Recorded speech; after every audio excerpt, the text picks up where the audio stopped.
Ladies and gentlemen, welcome back to GAMA-ICTM 2025. Yes, and in a few moments we will join for the last symposium for this year conference in the middle of the rain. Thank you very much. Anyway, do you still remember about the topic of the second Gajah Mada ICTM, Mas Yopi? Yeah. Oh, moment of truth? No, still no. Yes, I will inform the theme for the second Gamma ICTM 2025 is about the strengthening health system resilience for tropical disease control in a rapidly changing world. Since yesterday, we already have a lot of prominent, distinguished speakers. Do you still remember about one of the name of the speakers, Mas Yopi? The speakers. Oh, yes, still, sorry. Anyone here still remember about one of the speakers from yesterday, probably, or this morning? Malusa, do you still have a name? Of course, you still have a name, right? I mean, about the name of the speaker, I'm sorry. Who was it? Check, check, check. From, yeah, yesterday. Sorry? Oh, nice. Bumeita from the Ministry of Health, right? That's correct. Today, we still have another speaker from the Ministry of the Republic of Indonesia, right, Bu Ida? Yes, that's correct, Rima. I'm back, everyone. Thank you. Okay, so in the last symposium, we invite all again to all the participants who still attend this conference online or offline to give your comments and a question in the end of the discussion sessions. And in the end of this conference, we have some special moment and special segment. Yeah. We want to announce to our audience, Rima. Yeah, but I still have a quiz for the participant. Is that okay, Mas Jopese? That is one name. Any other name? From yesterday? Okay. From this morning then? From this morning? Siapa, Mbak? Pembicara hari ini? Tadi pagi? Ingat? Just mention your name. Prof. Triwibawa. Okay. Mama Lida. Oh, Mama Lida is wrong. I thought. Hadiah. Oh, nggak ada. Thank you. All right. So yeah, as we all know that we have a lot of distinguished speakers since yesterday, and today we are going to have more exciting symposium. This last symposium will talk about the innovations in dengue control, bridging science, and community action. Yes, that's so true, Rima and all the audience. And this session will be led by one of our lecturers from Faculty of Medicine, Public Health and Nursing, Universitas Gadjah Mada. She is Dr. Ida Safitri Laksanawati, and let's take a look her profile. Yes. And now currently Dr. Ida is member of Indonesian Pediatric Society. She also as a chair of Center of Child Health in the Faculty of Medicine, Public Health and Nursing, Universitas Gadjah Mada. She also actively as a chair in Indonesian Society of Infections Control Jakarta branch, member of Asian Society of Pediatric Infectious Disease, and also member of International Society of Infectious Disease. And without any further ado, let's give big round of applause for Bu Ida Safitri Laksanawati.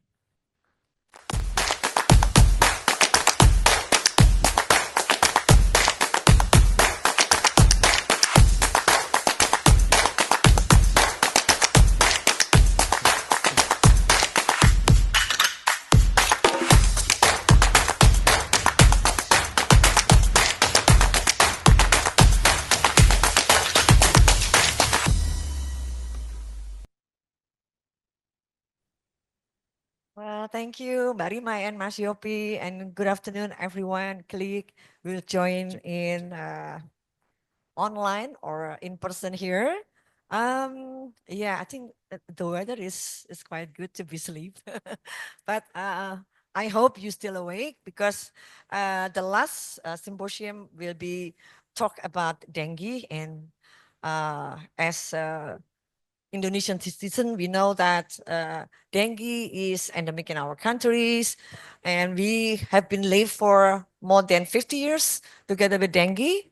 And I think for the last 2 years, in 2023 and 2024, the cases of dengue was rising in everywhere in other countries, also endemic countries around the world.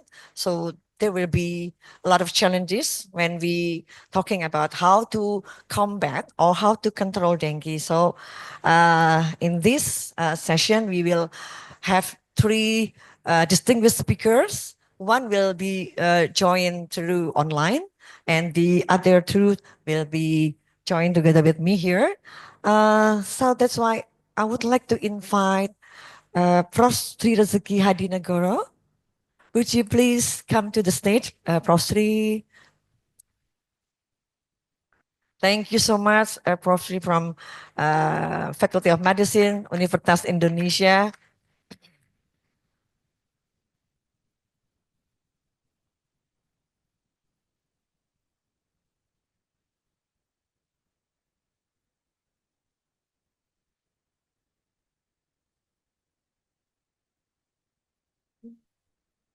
In the middle or?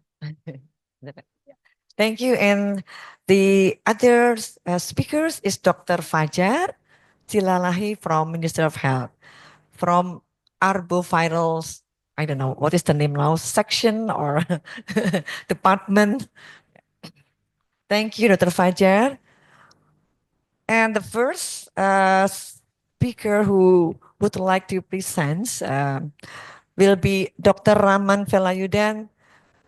He's now in Geneva, and I'm not mistaken. So, Dr. Raman, have you joined? Good morning, Dr. Raman. Good morning. Thank you very much. Can I share my slides, please? Um,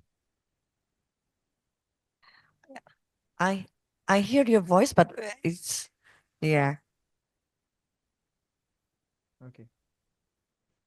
could be louder, please, or yeah. Can you hear me now? Yes, Okay.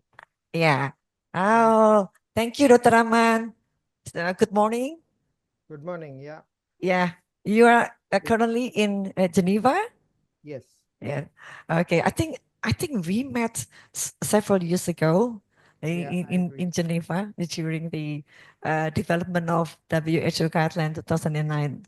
Very nice to see you again. Um, can we have a CV of Dr. Raman? Okay, Dr. Raman now is the head of Veterinary Public Health Vector Control and Environment Unit at the WHO headquarters in Geneva. So, Dr. Raman, you have 20 minutes to share your presentation. Thank you very much. First of all, I wish to thank the organizers for giving me this opportunity to talk today on dengue and climate change and understanding the impact of what it is all about. So, first of all, when we talk of arboviruses, today we are addressing four of them collectively. It includes dengue, chikungunya, yellow fever, and Zika. Now, these four viruses are concurrently occurring in several countries. And as you can see in this map, the blue shaded area has more than 3 viruses, and the green ones have 2. So it just shows you that almost more than half the world's population are exposed to these arboviruses, and the risk is increasing with dramatic changes in climate today. So we have two strategic approaches here. From the vector control point of view, we have a global vector control response, which WHO had adopted in 2017, and it is valid till 2030. And this is not very difficult to understand. It is basically how to implement a sustainable vector control across all vector-borne diseases. And it calls for strengthening intersectoral collaboration, mobilizing communities, enhancing vector surveillance, monitoring, and evaluation, and to scale up available tools. Now, of course, we really need better vector control capacity. There is a huge shortage of entomologists globally. There is a need for more research. And of course, there are enabling factors, which includes country ownership, advocacy, and we also support both regulatory policy and normative support. So all these things is what we are aiming for as we implement a sound vector control strategy. As of 2022, we had been also promoting the Global Arbovirus Initiative because composing all 4 arboviruses, and this has currently 6 pillars in it. And we are currently updating this document because this document was from 22 to 25, and now from 25 onwards, what to do is another issue, which because we are under pressure to include more viruses, but we really want to focus on Aedes-borne viruses at the moment. So this has 6 pillars, which includes monitoring risk and anticipating outbreaks or increases, reducing the epidemic risk, strengthening vector control, preventing pandemics or epidemics for us, enhancing innovations and new approaches, and building partnership. So these are quite straightforward, nothing complicated about it. Now, when we talk about dengue and climate change, there are several points we need to remember. First of all, a warmer temperature enhances dengue transmission, mainly because the mosquitoes can multiply faster, they reproduce much faster. The viruses also multiply within the body of the mosquito much faster. So the transmission is definitely going to increase with warmer temperature. Vector distribution and range also changes. So for example, several temperate countries or even countries which were supposed to be very hot are becoming cooler because of excess rainfall, especially in the Middle Eastern region and in Europe as well, the temperate region. The vector has silently expanded, and the range of threat of the dengue or any of these arbovirus is significant today. Rainfall, as you all know, naturally increases breeding sites, and dengue transmission will increase. Extreme events like even drought, if you don't have water, for example, naturally people will store water. So I have seen situations where the temperature may be 40 degrees, but people store water in mud pots, and naturally the mosquito continues to breed and the transmission is continued. So there is extreme weather patterns also is favorable to the mosquito, and we need to adapt, and we need to adapt with health interventions, with more integrated strategies. And this complex interplay of ecological, social, and environmental factors dictates what climate change is all about and triggers a much rapid transmission of dengue today. So this is a new picture which I wanted to just show you because it summarizes the effect of climate change. High temperature and naturally can lead to drought, rainfall, or flooding, and these vector-borne diseases are bound to increase with more habitation. The extrinsic incubation period is shortened and vector breeding proliferates. Now this is also applicable to other diseases because waterborne disease also occurs when there is excess rainfall. So it really calls for a significant change in the health system, and we will discuss these points as we move forward, including the behavioral change, the management of population densities, etc. As you all know, there are 2 major vectors for a dengue. One is Egypti and Albopictus, and both of them have spread right across the globe, and Albopictus in particular has spread more in Europe, and Egypti is spreading as well mainly in the southern parts of USA, Australia, and so on. So they have silently spread to almost 175 countries all over the world.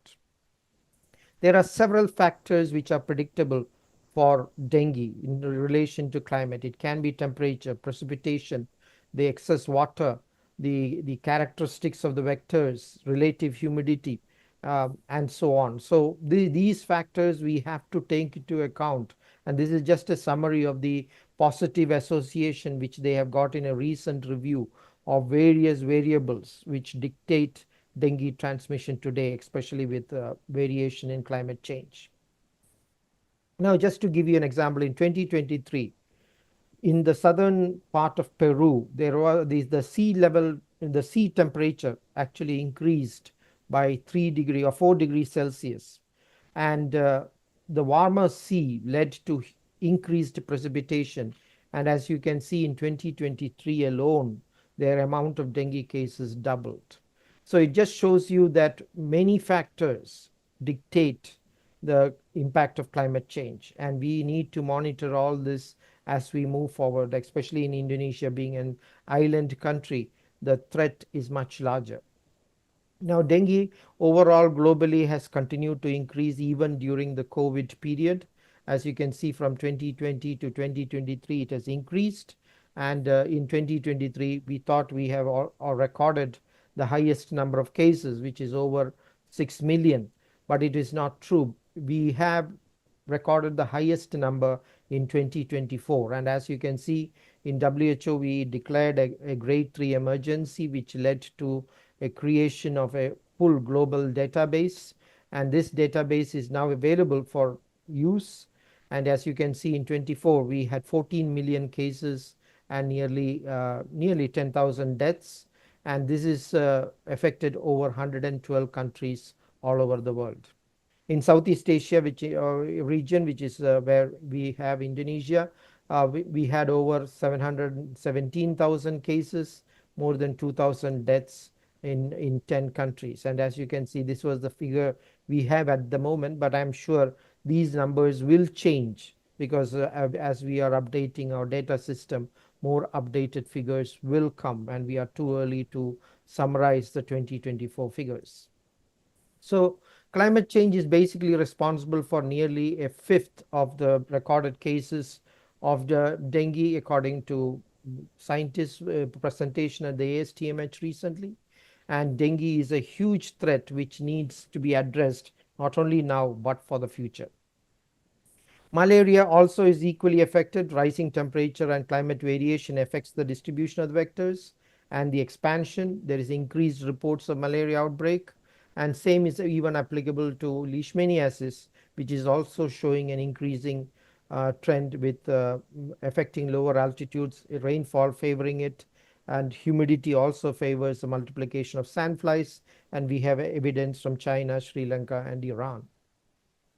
So basically, in terms of challenges for dengue, we have multiple challenges. First of all, we are still not standardized a perfect diagnostics for dengue. So there is a point of care diagnosis, which is we are trying to standardize them of high quality. There is also potential for cross reactivity with other arboviruses, and this is especially the flavivirus. There is a lot of cross reactivity. We don't have a good biomarker for early illness or severe illness, and then there is a significant shift in many countries of dengue from children to adults. So more and more adults are affected by dengue, especially the secondary infection, and this severity in the older group has a major impact both economically as well as within the transmission. We are also seeing very clear association between dengue and pregnant women, almost similar to malaria, but there needs to be much greater study on this, and we need to have more studies on vaccines. For example, we only have currently one vaccine recommended, and there is in the management of severe dengue a lot of work is being done, and currently I can also say that one or two therapeutics drugs are under development for dengue, and we are moving on to phase 2 and phase 3, and we hope these things will really help in preventing severe dengue, preventing deaths, and we have set a target of hopefully reducing deaths to almost zero by 2030. So this is just to summarize. There is of course a need to evaluate more vector control tools, and I heard you have already discussed a bit on Wolbachia, and we are several tools coming through. Apart from Wolbachia, we have two types of Wolbachia. We have sterile insect technique and also spatial repellent being under various levels of evaluation. So we hope some of these recommendations will be finalized soon, and this will really help in managing the outbreak of dengue, especially in relation to climate change. So the way ahead is basically to adapt and develop mitigation measures. First of all, we need every government to accept that dengue is a program, not an epidemic prone disease. Most of the countries, over 100 countries, dengue is endemic. So we really need programmatic approach with well planned preventive measures, and detection, preparedness and response should be available at short notice. The resilience of health system is being discussed across in relation to climate change. So here we really need local resources and capacity, which can be drawn on at short notice. We need partnership at urban level, and priority must be given to vulnerable population and areas, because in most countries we today know which are the vulnerable areas prone to climate change. Then, of course, in terms of mitigation measures, island nations like Indonesia, we need special measures to deal with uh, those isolated populations, because these are uh, affected at short notice, and we need those measures to be tailor made for the local need. So basically, to conclude my brief presentation, the threat of vector-borne disease will increase with rapid movement of people, goods, urbanization and climate change. We really need enhanced surveillance. And when we talk of surveillance, it is not just the case surveillance, we also need to combine it with vector surveillance. And both these are valuable tools for every program to really assess the situation on a routine basis. The mosquitoes have continued to expand their distribution. And today, I can tell you the number of countries affected by dengue has increased from nearly 120 to we are now having around 130 countries. And these countries are going to have more challenges because they will be exposed to this new disease, and more secondary infections are likely in the coming years. We have several tools coming through for diagnostics, for vector control, for even drugs, as I said, and vaccines. And we really need these tools to be integrated in the most effective way into the control program. There is no silver bullet, but combination of these tools can definitely help us manage dengue in a much better way. There is a urgent need to focus on prevention, because prevention today is much better and cost effective than a outbreak response. So we are focusing a much greater emphasis on preventive measures, and we need to adapt accordingly. Urban environments are going to increase, and as you all know, urban environments are hotspots for transmission, and there will be high population density, and this is bound to be a focus. But it also gives us a great opportunity to work with private sector and other sectors to manage dengue in a better way. I think that's the last of my slide. Thank you very much. Okay, thank you very much, Dr. Rahman.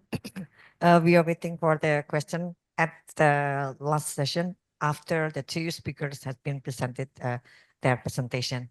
Um, those who are joined through Zoom, you can write in the chat if you have a question to Dr. Rahman. The next speakers will be Professor Sri Rezeki Hadinegoro from Faculty of Medicine, Universitas Indonesia. Please, Prof. Sri, and would you share the CV of Prof. Sri Rezeki? Prof. Sri now is chair of the Indonesian Technical Advisory Group on Immunization, or ITAGI. So when Dr. Raman mentioned about we should focus on the prevention program rather than outbreak response, I think what Prof. Sri will share with us this afternoon will be very important, because her topic will be dengue vaccination as new control strategy in Indonesia, current update and challenges. Please, Prof. Sri. Thank you, Dr. Ida. Assalamualaikum warahmatullahi wabarakatuh. Good afternoon to all my colleagues.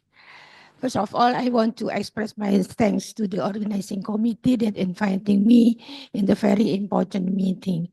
So this afternoon, I want to going to present about the dengue vaccination as a new control strategy in Indonesia. This is a current update and challenges. Yes, slide, please. This is the outline of my presentation. Yes, please slide. we can see that the situation in Indonesia right now, that we know that Indonesia has the first reporting cases of dengue in 1968. And the most dengue cases, incidents, actually already increased, moving to the young adult. But the death case still in children. We can see here the data, 5 to 15 years of age. This is the fatality rate is very high there. More than, I think more than, yes, 45% of them died. And we can see the data last year, although the case fatality below 1, but if you see the real number of death case is very huge. You can see that more than 600 up to April last year. Yes, slide. And how about the outbreak? We can see also here the outbreak of dengue mostly occur in Java Island. We know Java Island is very crowded, the crowdest island among the other. But you can see that Bandung city is very have the high incident. I saw that one of you come from Bandung. This is warning from Bandung because Bandung is very wide province, but the dengue is also very high. Yes, right. So what is actually our strategy? Our strategy is how to decrease the mortality rate of dengue. They said that monitor surveillance should be continue every year, and also strong multi-sector collaboration. So if the management of clinical case is very, I think it's very good. We have so many guidance for that. We have for the diagnosis, for treatment, and the important thing is how to early detection of the severe dengue. We have warning sign, we have laboratory assay to catch the severe dengue. And now we have vaccine for dengue. Yeah, slide. So if we want to reach zero deaths for dengue in 2030, WHO has the indicator what is this fatality rate should be zero in that year. And we have a number of able to detect the outbreak should be increasing up to 75%, and also reduce the burden of disease. This is very, very difficult one to incident by 20%, and it's around 2.35 million. And the WHO, actually, they have the guidance and critical action. The first is continuing developing prevention vaccine for all risk population and high transmission. I will explain you what is the meaning of high transmission in our country. The second one is further develop the evidence base of effectiveness of vector control. We have now the new ballot, the new strategy is by Wolbachia. Then we heard today many of you express very nice result in Wolbachia technology. And the other one is continue collaborating with the environment sector. It's very important to reduce mosquito habitats. Slide. So our Ministry of Health also support the WHO recommendation by state the national strategy. We have six strategy there. 1 to 5, I think we already done. But the last one, the strategy 6, we have the innovation for that. We identify the needs for innovation, research, and also implementation, and develop evaluation for that, and utilize the data. It's very important. We have data, but never use the data for supporting treatment in the future. So we have innovation strategy content of Wolbachia pilot project and also dengue vaccination. Yeah, slide. We can see this figure several times. What does it mean? We can start for the integrating vector control program in Indonesia since 1970. But you can see we have various notice program, and the last one is he reached, yeah. But you can see the bar chart, the red bar is still high. It means that the dengue case still remain high. So we must do something new, or new strategy to decrease the incident rate. Yes, slide please. So integrated Wolbachia technology and dengue vaccine, maybe that is we can do this the strategy to reduce the fatality rate. So current vector management, we still use that, should be continued. But we also have the new vector management with Wolbachia technology. And we have against the dengue by vaccination. So integrated the two things, maybe can reduce the fatality and incidence in the future. Yeah, slide. One more that our strategy also including in the, we call One Health approach. In the One Health, there is how to control the arbovirus, the zoonotic, and also the habitat for the mosquitoes here, and also climate change. So this approach is seek to recognize the interconnected system of human, animal, and environment.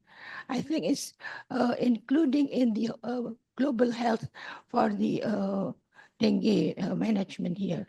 Yeah, slide. This is the what mosquito program. I think will be explained by Dr. Fajar here. But I just want to highlight that the study in Yogyakarta is very, very good news, because we have many several control program, but never examine the effectiveness, the efficacy, the hospitalization. So here we have the data that this Wolbachia can reduce the CVD, viral confirmed dengue. It's very high, 77%, and also against the hospitalization, up to 86%. So that the study is make the core of basic science to make our government stated to use the pilot project for Wolbachia in several cities. Yes, slide. So it's followed by the WHO. We know that position paper of WHO in 2018, now improving by SITS. SITS is strategy advocacy group of experts in 2023, I think. They say that vaccine can be used in the high burden and high transmission. And also we can use for the children 6 to 16 years of age. And when we can use this vaccine is around 1 to 2 years prior the increasing of outbreak. So if you have the high incidence in maybe November, December, and January up to March, so you can use the vaccine before that time. It's much better to interrupt the high of incidence. Okay. And the last one is should be introduced a company with well-designed communication strategy and community engagement. Yeah, slide. Then okay, we come to the dengue vaccine. If you see the structure of dengue virus is a lipid envelope positive strand RNA virus. And some of this component is a basic function. You must know the basic function of dengue virus protein. Consider the main candidate of antigen for dengue vaccine development.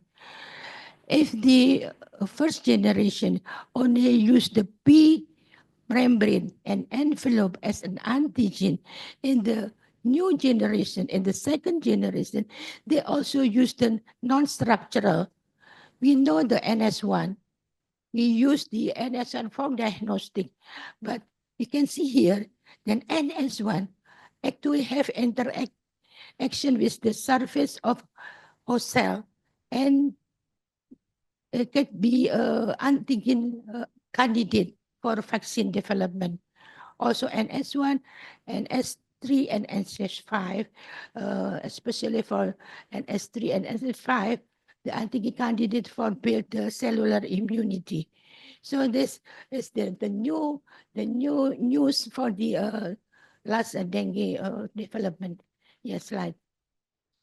So the new dengue development is called TAG-003, has the very big study because TIDUS, and this is the data for the TIDUS data up to 54 months of follow-up after the second dose of vaccination. We can see that the TAG-003 has efficacious against symptomatic and also hospitalized dengue, and both baseline seronegative and baseline and seropositive. This is the new for different with the former vaccine. They only use for the positive serotype, seronegative, seropositive children. And we can see here the overall at the 12 months after follow-up is very high, 80%. And it's, yes, this is reducing in the 60 months and also 30 month, 36 months, and also the last one is 54 months. But we can see that the efficacy is still more than 50%. But the problem here is against hospitalization in serotype. We can see that the dengue 1 and dengue 2 is very good efficacy, but for dengue 3 and dengue 4 is not significant because very small sample size, number of sample. So we cannot see that this is statistically significant. But the good news also that this vaccine can be used for seropositive and seronegative. We can see here the 64% and 53% respectively. Okay, slide. So as the conclusion for this study, that we have good significant efficacy, but we cannot calculate the severe dengue due to very small number of cases. And the other one we can use for seropositive and seropositive, but the last one you can see here, variable efficacy against symptomatic VCD among dengue virus serotype, and also efficacy against dengue 4 insufficient number of cases for statistical evaluation. But for safety, we can see that this TAG-003 is well tolerated and no any important safety risk in this study. Yeah, slide. So what is recommendation WHO? We have actually two kind of dengue vaccine, but unfortunately, the CYD DDV is not available yet in Indonesia, and we only have one dengue vaccine, TAG-003, and we can use for 2 doses with the interval 3 months. And the important thing, recommendation by WHO, this country should have the seroprevalence at 9 years of age, more than 60%. And in our data, we have more than 80% in 9 years of age. And also the mean age of peak dengue associated hospitalized should be less than 60 years of age. We have here our data, 5 to 14 years is for of age is the most common hospitalized in children. Yes, slide. So if we will use this vaccine, we must know the challenges for developing the vaccine. So we have achieving the balance outcome between immune response and also because this is a live attenuated vaccine, stimulating the balanced immune response for the 4 serotypes as we already discussed, and also considering the variation across different geographical. Although we have 4 serotype circulating in Indonesia, but we have different dominant in geographical area. And also we must have the long-term safety and efficacy. And the last one, if we want to introduce this vaccine to a program, should we we can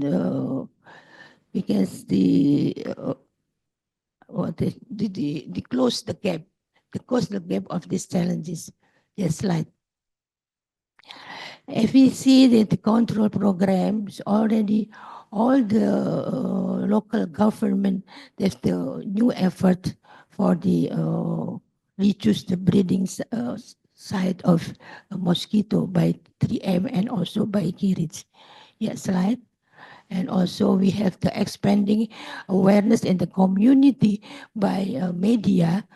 And we have also here the launch of collaboration between Ministry of Health and Indonesian Pediatric Society. We have the new website to this awareness to the community. Yes, slide. And also the multi-sector collaboration.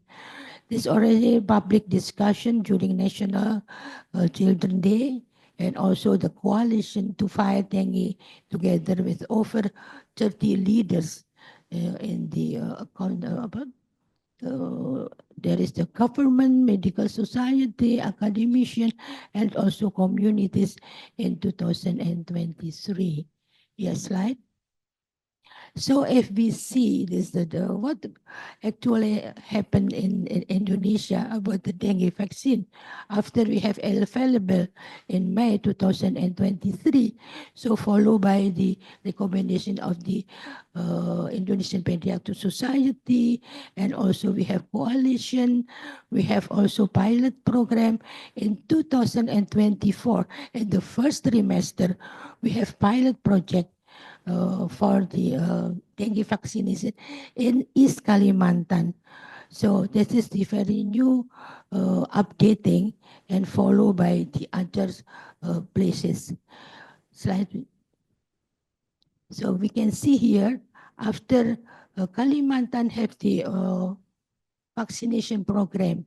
This is budgeting by local government, and then also they have Probolinggo want to use this vaccine for local government. Yeah, slide. So this is the last updating in Indonesia that we have current dengue vaccination and we have supporting study in Indonesia. The first one is dengue vaccination program for school children is already done in East Kalimantan Province, Balikpapan and Samarinda, and also East Java and Probolinggo. And we have cost effectiveness and budget impact study. I think it's Dr. Ida involved in this study. It's also collection in 8 area. We still have we're still waiting for publication for this. And the last one is dengue vaccine effectiveness study. This study still waiting for the ethical clearance for ethical committee. This will be done multi-countries, Thailand, Indonesia, and Malaysia, and in Jakarta, and in Indonesia, including Jakarta, Banjarmasin, and Palembang. Slide. Yes, this is the mapping of current dengue vaccination and supporting dengue study. So we have a lot of event, a lot of planning to close the gap, what we already mentioned before. Yes, slide. Especially in East Kalimantan, maybe there is integrated dengue vaccine and also Bulgaria. because we have Wolbachia pilot project there. We have cost effectiveness and budget impact study, and also dengue vaccination program. And we know that there is the new capital city in the future. Okay, slide. This is just to show you the immunization program in Balikpapan, Samarinda, and Probolinggo. And so far, there is no serious event were reported. Yeah, slide. So this is the cost effectiveness budget impact study. This very important study to complete what NITEC will give the recommendation. If we have all this study in hand, so we can give the what is the suggestion to our government is use the vaccine or not. So we're waiting for this study. Slide. I think this is my last slide, that over 50 years, dengue is still a major public health concern in our country, and case fatality is dominant in 5 to 14 years of age group and should be reduced to 0 in 2030. And to reach the target, zero dengue needs integrating vector management and immunization through current vector management program, new vector management as a Wolbachia technology, and vaccination against dengue. Slide. If we see the TAG 003 vaccine that we have now available in our countries since 2023, this vaccine has sustainable efficacy up to 4.5 years against overall CVD and dengue hospitalized, and also variable efficacy against symptomatic dengue virus serotype. This is our challenges, and efficacy against dengue virus 4 serotype still insufficient number of cases for statistical evaluation. So the 2 point, the second and the third point should be looking for what is the solution for this. And this vaccine is well tolerated and no severe adverse events were identified. And now current dengue vaccination pilot project and supporting study done to close the gap for dengue vaccination introduction. Okay, thank you for your attention. Thank you very much, Prof. Sri, and also Prof's presentation is very interesting about the development of dengue vaccines. Currently, only one vaccine is available in the market, and Prof. Sri already mentioned about the pilot study of implementation vaccination among school children in 3 cities in Indonesia: Balikpapan, Samarinda, and Probolinggo. And we need more robust evidence about the effectiveness of the vaccines to be used to advocate the government if for the upcoming years of the next dengue vaccine will be put into the national immunization program, right, Prof. Sri? Yeah, still there is still a long way to go. Yeah, but we hope, because the study conducted by the group that mentioned by Prof. Sri about the effectiveness will be conducted in maybe 3 years, yeah, from now. And also the impact study that conducted by the group from UGM also will be used to advocate the government. Yeah. And now we forward to the last speakers, Dr. Fajar Silalahi from Arbovirals Divisions. We'll talk about update and challenges implementation of Wolbachia as a dengue control program in Indonesia. Please, Pak Fajar. Terima kasih moderator. Izinkan saya pakai bahasa ya. Slide, please. Hari ini kita diberi kesempatan dari Kementerian Kesehatan untuk menyampaikan update dan tantangan atau challenge implementasi of Wolbachia as dengue control in Indonesia. Ya, slide berikutnya. Nah, ini kita akan menyampaikan dengue situasi Next. Nah, ini adalah gambaran dengue atau situasi dengue secara global. Tadi sudah disampaikan oleh speaker yang dari WHO bahwa memang secara global kasusnya kita ada 14 juta lebih kasus secara global dengan kematian 10 juta kematian atau lebih. Dan kalau kita lihat peta yang ada di sini, itu wilayah Indonesia itu masuk ke dalam incident rate yang range-nya antara 50 sampai 499 ya. Artinya sekitar kita bisa di atas 50 per 100 ribu penduduk insiden rate-nya. Dan kalau lihat wilayah Indonesia dengan wilayah lain, kita masuk di wilayah ASEAN itu kita masih termasuk yang cukup tinggi ya insiden rate-nya. Ya, slide berikutnya. Nah ini adalah dengue di Indonesia tahun 2024. Kalau dilihat petanya merah semua, hanya wilayah Papua saja yang bisa dibilang cukup tantangan dan pertanyaan besar. Apakah benar itu dia potensial yang artinya tidak ada kasus, atau sporadik itu malah sebenarnya kasusnya banyak ya. Jadi kalau kita lihat seperti Prof sampaikan tadi bahwa hampir seluruh wilayah Jawa itu yang kasusnya tertinggi. Dan kalau kita lihat sebenarnya data yang sekarang ini data yang belum diupdate, kita sebenarnya sudah lebih kasusnya 240 ribu kasus dan kematian sudah 1.400 sebenarnya kematian kita di tahun 2024 yang sangat tinggi dibanding dengan negara-negara lain.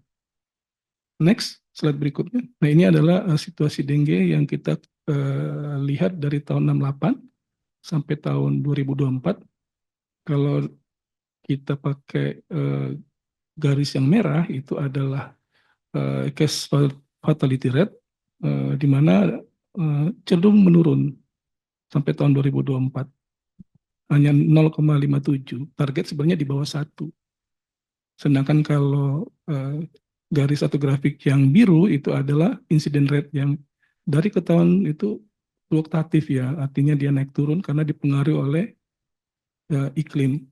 Jadi sekarang iklim itu sudah menjadi faktor yang sangat dominan untuk terjadinya peningkatan kasus yang kita alami dari tahun 2023 sampai 2024 itu ada fenomena El Nino yang mempengaruhi. Dan sekarang siklus puncak insiden rate itu makin memendek dari sebelumnya 10 tahunan menjadi 3 tahunan. Dan itu dipengaruhi oleh perubahan iklim. Ya, slide berikutnya. Nah, ini menggambarkan bahwa hampir seluruh wilayah kabupaten kota di Indonesia itu melaporkan kasus dengue. Jadi yang terakhir tahun 2024 itu ada 480 kabupaten kota dari 514 yang ada. 90% lebih ya, itu melaporkan kasus. Jadi sebenarnya wilayah Indonesia, kabupaten kota, semua adalah endemis ya, hampir sebagian besar endemis. Dan kalau kita lihat kasus yang di warna hijau, itu menunjukkan kasus trennya semakin meningkat, tinggi sekali. Dan kalau di tahun 2024 itu adalah rekor tertinggi. Karena rekor tertinggi kita adalah 2016 dengan 204.000 kasus, sekarang kita sudah 247.000 kasus.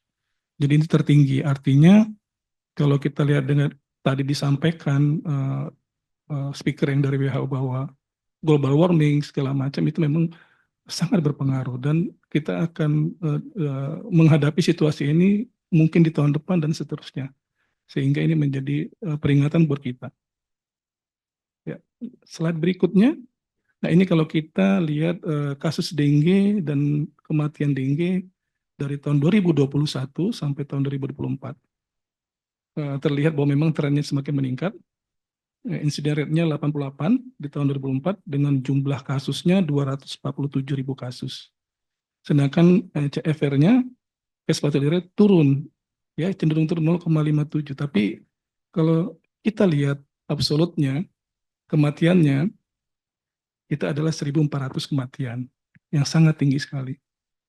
Kenapa CFR-nya bisa turun 0,57? Ini karena memang kasus di tahun 2007 adalah tinggi sekali, 247 kasus. Sehingga kalau kita membagi kematian dengan jumlah kasus tentunya kelihatan seperti turun. Padahal sebenarnya secara absolut kita dihadapkan pada beban kematian akibat dengue yang sangat tinggi sekali, 1.400. Untuk wilayah ASEAN kita mungkin paling tinggi ya, Prof ya, bahwa di ASEAN melaporkan 2.000 kematian di slide tadi tampilan WHO ya, dashboardnya WHO.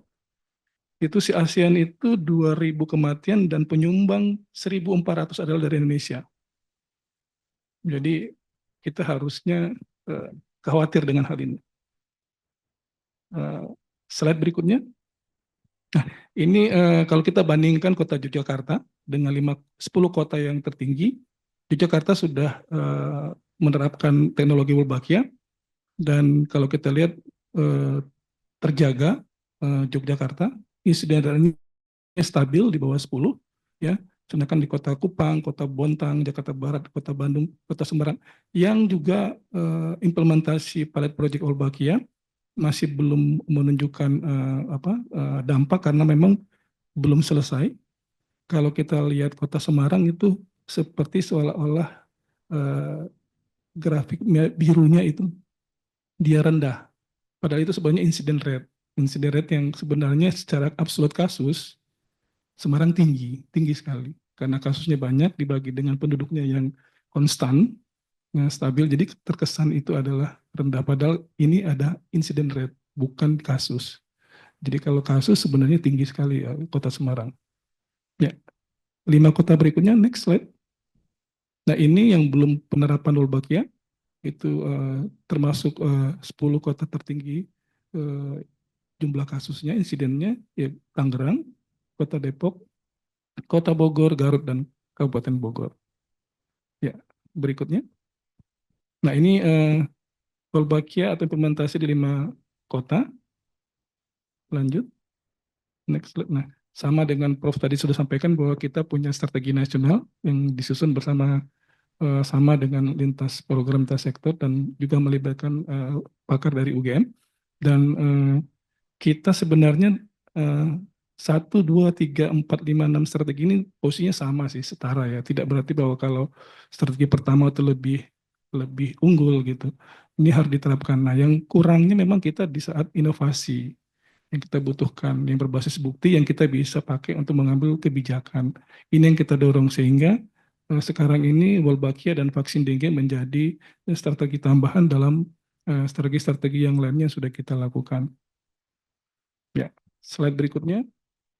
Nah ini sebagai dasar hukum, kenapa Wolbachia di 5 kota, dan tanpa dasar hukum ini mungkin pilot project kita tidak bisa laksanakan. Oleh karena itu diperlukan payung hukumnya adalah keputusan Menteri Kesehatan dengan menetapkan 5 kota sebagai pilot project di tahun 2022. Ya.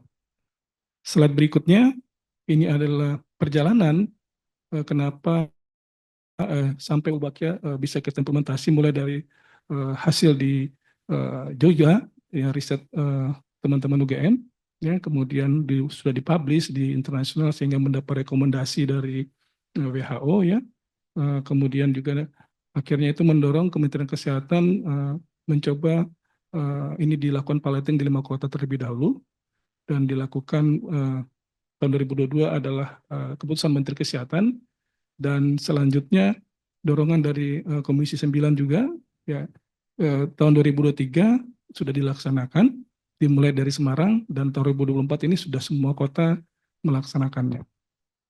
Ya, slide berikutnya, ini adalah kriteria kita memilih 5 kota tersebut. Sebenarnya memang dengan kriteria ada 5, ada jumlah kasusnya yang tertinggi, ya, kemudian ada kepadatan penduduknya juga yang sangat tinggi, kemudian keterwakilan wilayah, ya. Kita tidak ingin juga hanya di Pulau Jawa saja, dan kita akhirnya memilih di Kupang dan di Kalimantan di Bontang City. Kemudian adanya komitmen dari kepala daerah, Bontang sangat komitmen, ya, kemudian Kupang juga, kemudian Jakarta juga, Bandung, dan Semarang. Semuanya punya komitmen yang sangat tinggi untuk penerapan Wolbachia sehingga itu menjadi pilihan. Dan juga ada budget sharing juga, ya, tidak semuanya dari Kementerian Kesehatan. Ya. Next berikutnya, Nah, ini adalah lini masa atau penerapan Wolbachia yang dimulai di Semarang, ya, 11 September, ya, kemudian dilanjutkan 20 September itu di Bontang, kemudian 20 November tahun 2023 dilakukan di Kupang, kemudian Jawa Barat 28 November 2023 dan DKI November tahun 2024. Ya, ini masa-masa di mana memang hoax sedang terjadinya sehingga penerapannya juga tidak serentak dan sama. Itu yang lambang-lambang desa adalah itu slogan mereka ya untuk menarik atau untuk mendorong masyarakat juga untuk terlibat di dalam pilot project ini. Ya, slide berikutnya ini adalah timeline di mana perjalanannya mulai dari ada persiapan tentunya, kemudian ada menghitung kebutuhan telur, kemudian menghitung persiapan pada masyarakat dilakukan. Setelah semua itu selesai, baru akan dilakukan rilis dan monitoring evaluasi.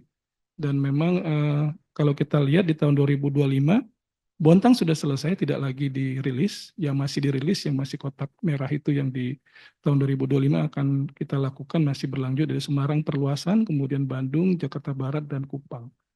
Nah, ini tantangan buat kita, karena tahun 2025 ini mesti selesai, dan mungkin Bontang juga yang sudah selesai harusnya tahun 2025 kita sudah melihat impact-nya.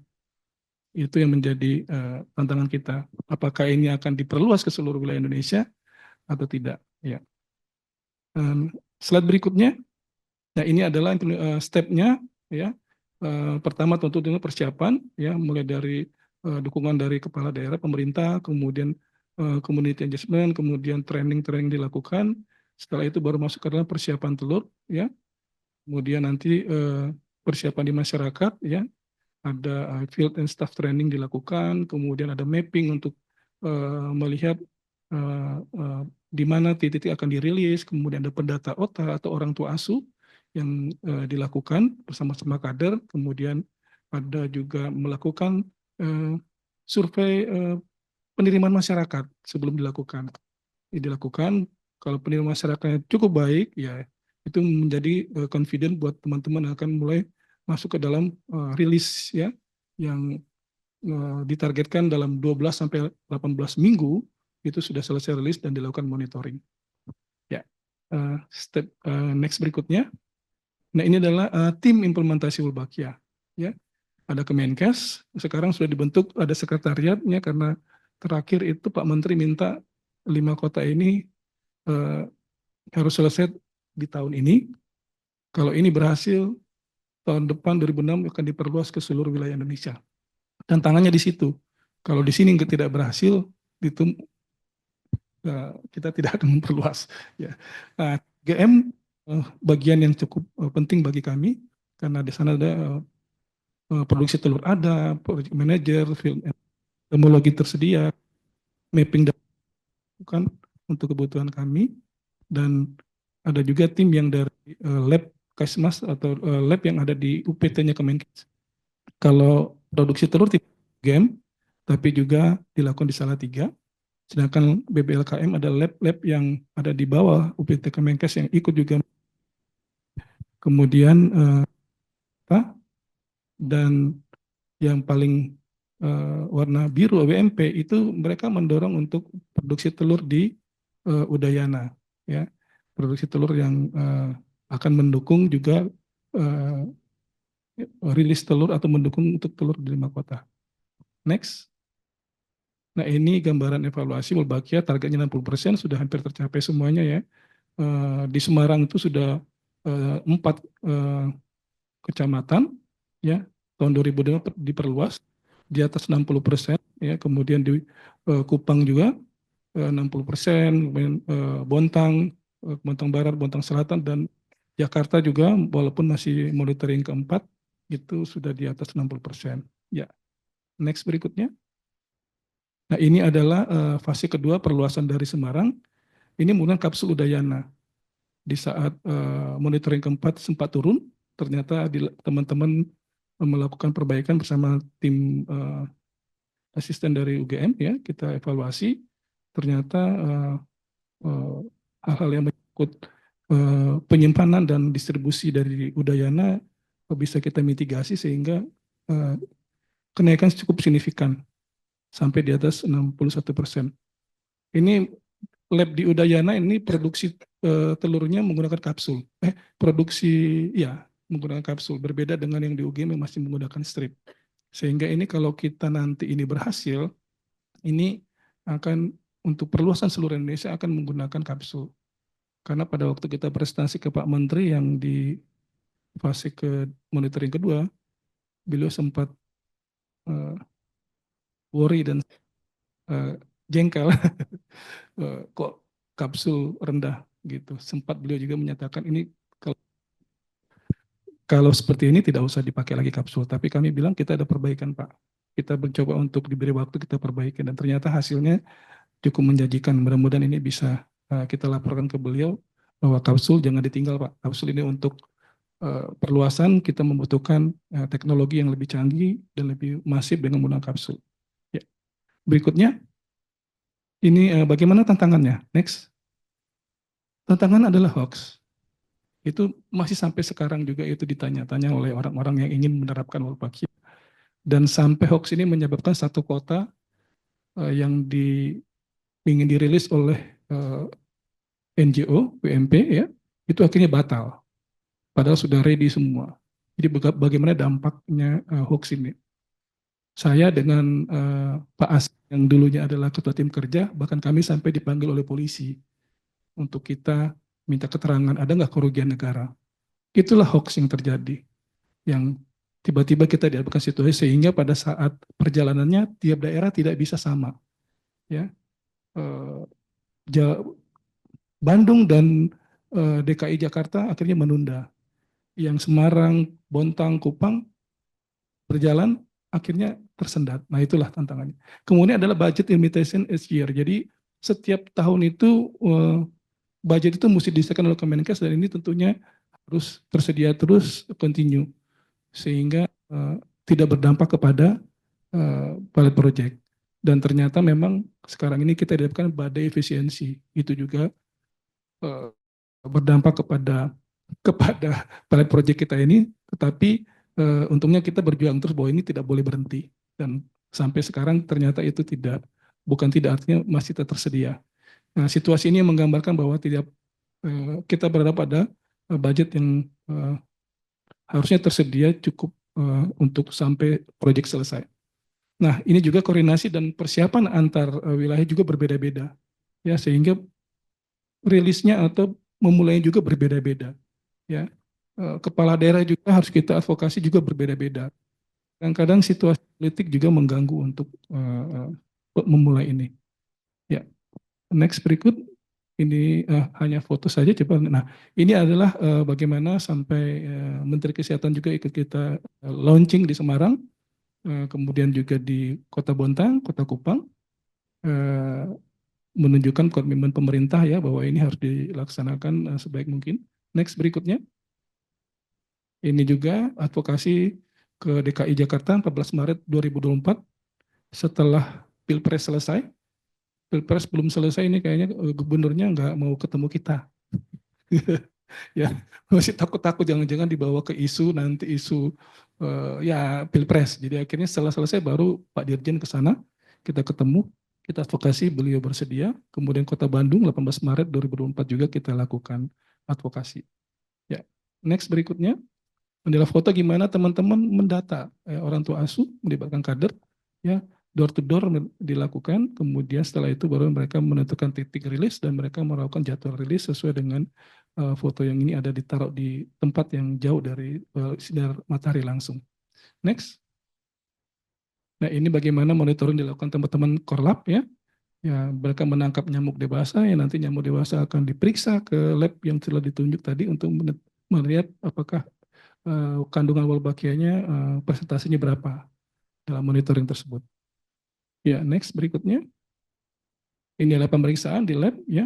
Ada lab UGM juga di sini.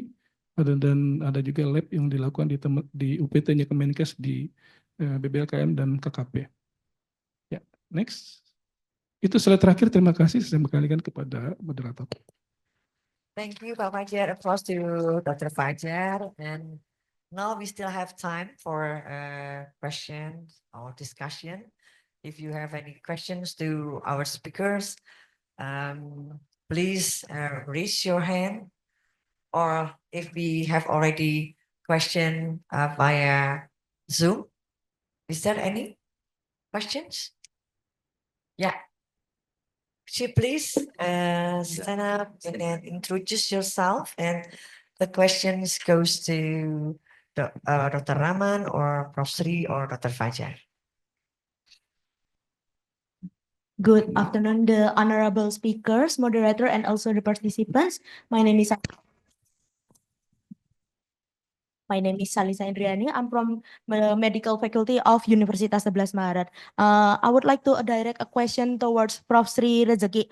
I would love to hear about your thoughts on whether the dengue vaccination, dengue vaccination, will this be implemented nationwide in the future? And also, will it be included in the Pekan Imunisasi Nasional as a mandatory vaccine? And also, I would like to hear on your insights on how's the government support for this. Will there be subsidies for the public, or will the people be recommended to seek the vaccine by themselves independently? Thank you. Thank you. And the next questions, the microphone, I think the second rows.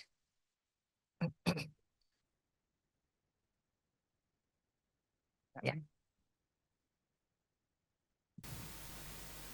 Yeah, thank you very much for the presentation. My name is Nurisa Agresriana from Palang Merah, Indonesia.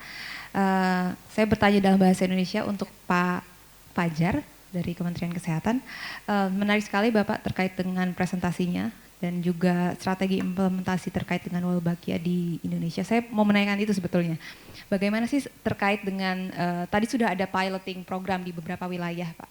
Nah untuk implementasi secara meluasnya itu seperti apa untuk strateginya di Indonesia, dan apakah sudah ada roadmap-nya tersendiri untuk penerapan Wolbachia di seluruh Indonesia, dan juga apakah ada kolaborasi dengan NGO-NGO lokal ataupun dengan berbagai LSM lokal di beberapa wilayah gitu ya, karena saya lihat banyak community engagement-nya gitu di masyarakatnya untuk Wolbachia itu sendiri. Dan apakah teman-teman ini nantinya akan dilatih terlebih dahulu atau diberikan informasi terlebih dahulu gitu ya untuk memonitor nyamuknya dan lain sebagainya. Itu seperti apa Pak strateginya? Terima kasih.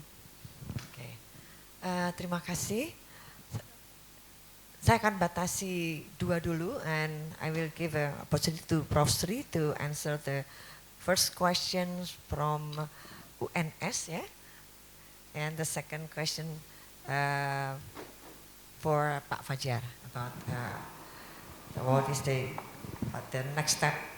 Is there any roadmap for escalating the Wolbachia expansion? Prof. Sri, please. Yes, thank you for the questions. Actually, if we have the new vaccine come to our country, who is responsible to give approval? It's Badan POM. Badan POM is a national regulatory authority. They have the authority to accept it or not. This is the first one. So if Badan POM already give approval with the give the nomor izin edar, so it's legal. So you can use this vaccine. It's not only for the national program, but can be used by private. So medical doctor and specialists, and maybe some of midwife also give this vaccination. And up to now, for the national program, not yet use generally wide all the national, only certain area with the budgeting from the local government. So for this national program, I just mentioned that we have many challenges for use this vaccine for the very big candidate of our vaccine. So for this, we're still waiting for the next result, as I've mentioned before. And just to give you information that we have the National Immunization Strategy, or NIS. NIS is some approach to know the priority of the new vaccine that there is available in Indonesia, but we don't know which one is the number 1 and number 2 and so on. So they have the big ranking. They are still queuing. And the last one, the result for NIS, the first one is TB vaccine, and the second one is dengue. So now we still fighting to TB, because we know that TB is very big problem, you know. We have the MDR, we have the HIV, and also another complication for the TB. So we, you know, the Ministry of Health have the, say, quick win. They are contain of three factors. The first one is increasing the quality of health facilities, and the second one is TB. I don't remember the third. Apa ya nomor 3 quick win-nya apa ya? Yes, there is. So I mean that TB is including in the quick win of our Ministry of Health. I think this may be my answer. Thank you. Thank you. Is there any specific years, Prof. Sri? I mean, when there is introduction to new vaccines and then coming into the national program, how long it takes to get the decision that the vaccine? There is no limited time, but in my experience, for example, for PCV, pneumococcal conjugate vaccine, it's need 10 years. 10 years. And for the HPV, human papillomavirus, is around 5 years, up to 7 years. Because we did the pilot project first. And then if the result is good, so we follow by the national program. And also this is step by step. Step by step. Not already, not available in the once time. Yeah. Okay. Thank you very much, Prof. Sri. And Pak Fajar? Ya. Terima kasih pertanyaannya. Terkait roadmap, memang sudah kita buat sebenarnya roadmap. Rencana memang roadmap itu tahun 2026 akan dimulai dengan 25 kabupaten kota yang tertinggi lagi. Kemudian nanti dilanjutkan, itu dalam masa mungkin range 5 tahunan ya. Kemudian dilanjutkan dengan 75 kabupaten kota dan kemudian 200 kabupaten kota. Problemnya adalah bahwa itu belum disetujui oleh Pak Menteri.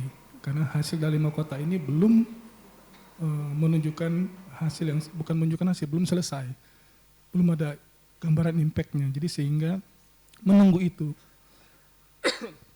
Maaf, dan rencana nanti memproduksi telur adalah Bio Farma, BUMN, yang memproduksi telur dengan cara kapsul. Itu pun masih membutuhkan waktu, sehingga keputusannya kita selesaikan dulu. Di tahun 2025 adalah 5 kota yang pilot ini sampai selesai, kemudian ada impact-nya, baru kita akan bisa memulai menggarap roadmap yang tadi itu di tahun 2026 ke 2027 dimulai. Itu pun kalau nanti hasil dari 5 kota itu menunjukkan hasil yang signifikan. Nah ini jadi tantangan sekarang adalah tahun sekarang ini. Dengan situasi yang serba efisiensi, pembatasan anggaran, tapi kita dituntut harus menunjukkan hasil yang cukup baik dalam pilotan 5 kota ini. Oleh karena itu kuncinya adalah tahun 2025 ini yang harus kita lihat ke depannya. Gitu. Terima kasih. Tantangan besar ya Pak Fajar ya. mencapai target di tengah ketidakpastian anggaran. Seperti itu. Okay. If you have still any question to Dr. Raman, are you still there? Are you still join with us? Yeah. If anyone who would like to send a question to Dr. Raman. If not, I have a question, Dr. Raman.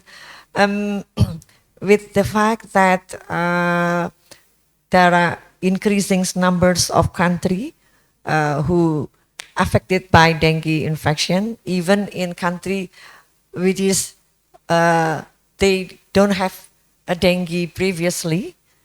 So what is the concern of WHO also in the situation where maybe there is also budget constraint and so on? So, thank you.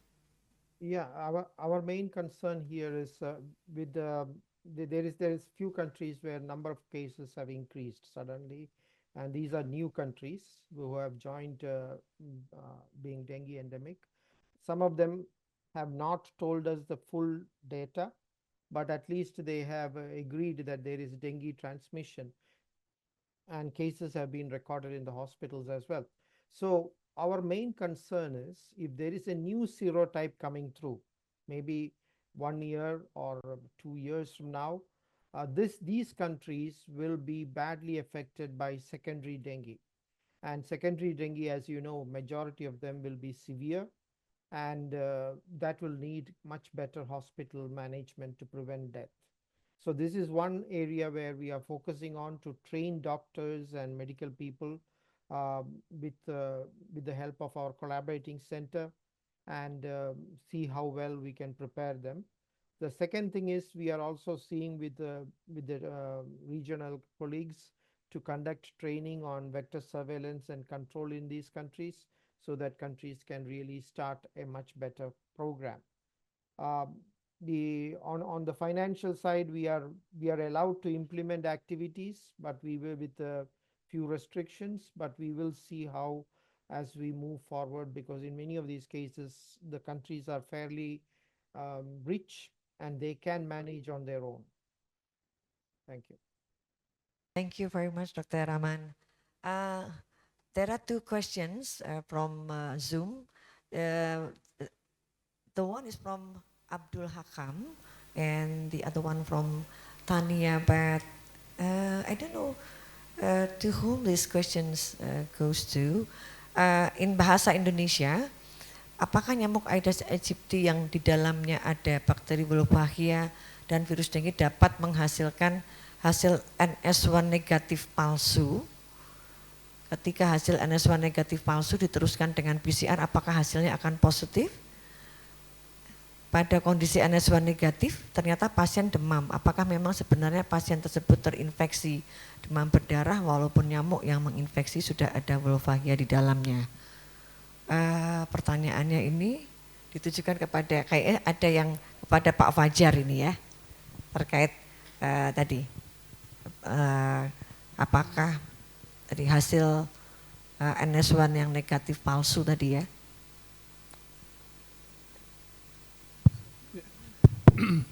Mungkin akan saya jawab seperti ini ya, bahwa nyamuk Aedes yang berwolbachia itu fungsinya sebenarnya membuat virus dengue yang ada di dalam nyamuk itu tidak bisa berkembang, tidak bisa mature atau hiduplah di dalam nyamuk, karena secara kompetisi dia kalah dengan Wolbachia. Sehingga nyamuk ini secara gampangnya dikatakan tidak bisa menularkan virus ke manusia. Sehingga kalau manusia yang digigit oleh nyamuk berwolbachia yang ada virus dengue, tentunya dia tidak ada virus dengue-nya. Virus dengue sudah mati ya. Sehingga kalaupun orang yang ada demam diperiksa NS1-nya negatif, saya rasa bukan karena negatif palsu ya. Kalau yang gigitnya adalah nyamuk Wolbachia ya, memang tidak ada gitu. Karena nyamuk Wolbachia tidak virus dengue di dalam nyamuk Wolbachia tidak bisa ditularkan, ya, tidak mati, tidak bisa berkembang di dalam tubuhnya manusia.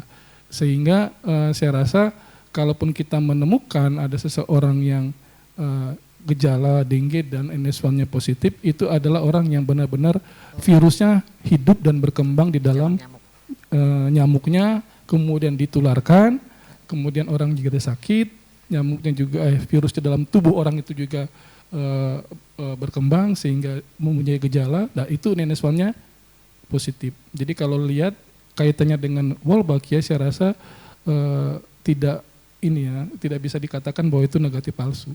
Kecuali ada penelitian yang membuktikan misalnya nyamuk bisa nyamuk yang berwolbachia dengan virus yang mengandung virus dengue-nya itu bisa menularkan virus dengue-nya, virus dengue mati misalnya ke dalam darah, kemudian diperiksa, ketemu NS1 karena ada partikel antigen yang masuk ke dalam darah si peneliti. Tapi kayak itu nggak mungkin ya, karena secara ini sudah mati di awal dia. Jadi menurut saya tidak ada hubungannya seperti itu. Kalaupun ada positif itu bukan dari nyamuk nyamuk Aedes berwolbachia, itu nyamuk benar-benar Aedes tidak mengandung Wolbachia, yang ada virus dengue yang menularkan kepada manusia diperiksa positif.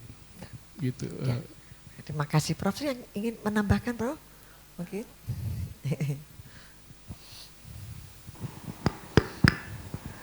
Iya, ini mungkin pandangan saya saja ya. Jadi kalau PCR itu memang sangat sensitif ya. Komponen sedikit saja dia bisa positif gitu. Mungkin itu yang dimaksud positif palsu. Jadi karena dia kompetitif kan antara Wolbachia dengan virus dengue. Nah mungkin virus dengue-nya mati atau mungkin masih ada secuil lah begitu. Partikel dari virus itu kok dengan PCR masih bisa positif. Tapi kalau NS1 saya nggak tahu. Kalau NS1 itu kelihatannya enggak ya. Tapi kalau PCR masih mungkin gitu. Kalau menurut saya, pandangan saya. Ya, makasih. Baik, terima kasih. Semoga sudah menjawab pertanyaan Pak Abdul Hakam. Yang kedua, ini sepertinya ditujukan juga ke Pak Fajar. Pertanyaannya berbunyi seperti ini. Salah satu yang memperkuat hoax di tahun 2023 adalah pernyataan mantan Menkes Ibu Siti Fadilah tentang belum adanya uji klinis nyamuk berwolbachia. Apakah untuk saat ini sudah ada uji klinisnya? Hal-hal apa saja yang dilakukan untuk menjamin keamanan dari penggunaan nyamuk berwolbachia ini? Silakan Pak Fajar. Ya, ini pertanyaan yang bagaimana yang menjawabnya ya kalau sudah dengan ex bekas mantan. Tapi nggak apa-apa. Ya, artinya gini, sebenarnya kita mendapat banyak data atau dasar kita untuk implementasi Wolbachia dari apa yang telah dilakukan oleh UGM dengan risetnya. Itu dulu. Dan itu juga dipublikasikan di internasional, kemudian diakui oleh WHO. Itu sebagai dasar. Dan UGM dengan WMP melakukan riset ini, itu juga berbagai kajian dilakukan. Bahkan ada kajian tentang keamanannya dilakukan oleh, kalau dulu zamannya, sekarang BRIN namanya itu, dengan Litbangkes Kementerian Kesehatan juga bersama-sama menggunakan pakar-pakar independen. Itu ada hampir 100 atau berapa puluh pakar ya kalau nggak salah itu. Dan dari berbagai disiplin ilmu itu menyatakan memang keamanannya aman sampai 30 tahun ke depan. Artinya ya kita sudah ada dasarnya, tidak kita melihat hal-hal yang ke arah yang berisiko secara keamanan atau lingkungan. Nah, terkait isu ini saya rasa teman-teman bisa lihat ya track record lah bagaimana isu itu muncul, isu itu apa yang diberikan, sehingga tidak logis lah. Ibaratnya misalnya ada isu menyatakan bahwa nyamuk Wolbachia bisa menyebabkan LGBT gitu ya. Tentunya kan kita orang-orang berpendidikan bisa melihat itu ya bagi isunya. Tapi kalau kita mau kembali ke Wolbachia ini, sebaiknya dilihat riset yang ada. Kenapa Kementerian Kesehatan kok mengambil wabah ini sebagai salah satu strategi pengendalian dengue, itu dasarnya apa? Karena tidak mungkin kita mengambil sesuatu yang tidak berbasis bukti. Sesuai strategi ke-6 ya, Dr. Ida, bahwa kita basis buktinya jelas gitu ya. Kajiannya jelas, ada kajiannya, semuanya ada. Jadi kalau kita mau menjawab ya jawablah dengan apa yang sudah dilakukan oleh teman-teman di UGM ini. Ya, itu menjadi dasar Kementerian Kesehatan itu didorong kepada implementasi. Jadi ya saya rasa itu cerita lama, tidak perlu kita ungkit. Yang jelas bagaimana 5 kota ini harus bisa jalan, dan kalau ada hoax pun seperti ini tentunya kami siap di Kementerian Kesehatan untuk bisa mengcounter hoax tersebut. Terima kasih. Ya, terima kasih. Di sini ada Dr. Doni dan Dr. Citra. Saya rasa pertanyaan dari Mbak Tania ini belum ada uji klinisnya, karena sebetulnya yang dipublish di New England Journal itu kan berdasarkan randomized cluster randomized trial ya di kota Yogyakarta. Jadi ada kecamatan yang dilakukan randomisasi untuk mendapatkan intervensi nyamuk berbahaya dan ada kontrolnya, dan itu yang kemudian dipublish, yang hasilnya tadi juga disinggung dalam presentasi Prof. Sri, efikasinya sangat baik dalam menurunkan kasus dan juga menurunkan hospitalization rate. Jadi saya rasa itu adalah salah satu evidence tentang clinical trial studi Wolbachia, begitu. Demikian ya tadi untuk menjawab pertanyaan dari Mbak Tania. Saya rasa ini adalah pertanyaan terakhir di Zoom, dan waktunya sudah habis kan? Oh sudah, baik. Okay, I think time is very limited, and there will be the end of our session. Thank you again for Dr. Raman who joined with us through Zoom, Prof. Sri Rezeki, and also Dr. Fajar. We know that there are a lot of challenges in controlling dengue, because dengue now maybe become one of the most challenging arboviral diseases in the world, because almost half of the population in the world living in dengue risk area. We know there are a lot of strategy to control dengue. The new strategy including vaccines, dengue vaccine, and also Wolbachia as a vector control strategy, but we need, I think, more or a lot of study, evidence to convince everyone that this combination or combined strategy will be cover the incidence rate and also the case fatality rate of dengue, because we have to reach the target by 2030. The dengue death should be 0%. That's all. Thank you very much. Assalamualaikum warahmatullahi wabarakatuh. Dr. Raman, thank you very much for joining our program.